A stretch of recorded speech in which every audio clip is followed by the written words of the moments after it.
Welcome back to Ozarks Live. It's time once again for Book Club, and Conrad Stump is back from the Springfield Greene County Library. Good to see you. Yeah, great to see you. Thanks for having me. Yeah, you always have some really great suggestions thank you. for I us. appreciate that. And summer seems to be the time that people get more books in. Yeah, everyone's reading more in the summer, either because kids are out of school or people are on vacation, they're at the beach, so I still miss the old Book It program from Pizza Hut, yeah. though. Nobody gives me free pizza anymore.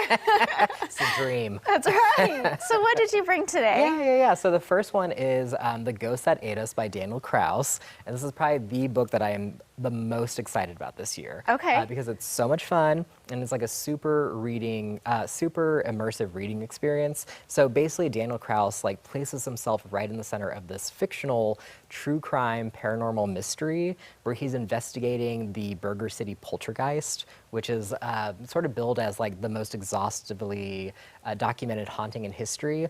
And so he sets out to investigate this, and it's told in this way that's so matter-of-fact that you sort of forget that it's fictional. And so you find yourself running to your computer to Google the events and the people. And then it doesn't come up. And then you're like, oh, wait, no, this isn't real, but it seems so real. Yeah, it really gets into your mind. That's a good book when you can get that immersive. Yeah, so it's very different than anything else that you will read this year. And like I said, just a lot of fun because it's so different. And it also seems to go along with a lot of the themes that you bring in. That's right. It's kind of paranormal. Spooky. I sure do. I like spooky things. We all do. It's kind of fun. Yeah. What's your next one then? Yeah, so this one is not spooky. Okay. This is Kaleidoscope by Cecily Wong. This just came out yesterday from Dudden Books, and it's kind of this really beautiful family saga that focuses on the Brydens, who are a biracial Chinese-American family who found this sort of international luxury goods empire called Kaleidoscope, hence the title. Okay. And it completely changes their lives, especially the lives of their two daughters, Morgan and Riley. And then, a tragic event happens, and that sort of alters their lives again.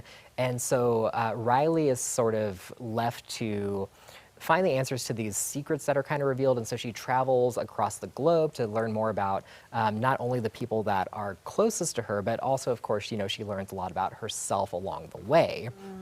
And as someone who has spent my career helping people research their family history, I really love family sagas, and Kaleidoscope is especially moving because of the way it's told. It's kind of kaleidoscopic. It's told in pieces from the different perspectives of the family members, so it really captures how family history works, right? It's all about who's telling that story. So you see how they see events differently, each other differently, and themselves differently. So it's a really neat perspective into these lives and what we think we know about the people we love. It seems like that would be an introspective thing that would cause you to be thinking about yourself and your own history. Yes, too. right. What is my story, and how am I seeing it as opposed to how other people might see it? Yes. Yeah. Okay, and your last one. Yes, Laura by Tim McGregor. And this comes out July 18th from Tenebris Press, but it's sort of part folklore, part dark fairy tale, but importantly, it's perfect for the summer, especially by the beach, because it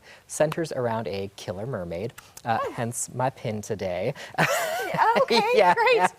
Why I wore it. And so it's set in this sort of isolated fishing village, and it's told from the perspective of 15-year-old Casper, who's the son of the vicar at the local chapel. Okay. And so there's the skeletal remains of this giant sea monster there. And then one day, some men from the village spot a mermaid on the shore, and they sort of plot to capture her. And people are actually going to have to read that to finish that. This is really intriguing to me. It is. But I really appreciate you bringing these in. Yeah, and of course. Can't wait to see you again. Yeah, of course, you too. And we'll be right back.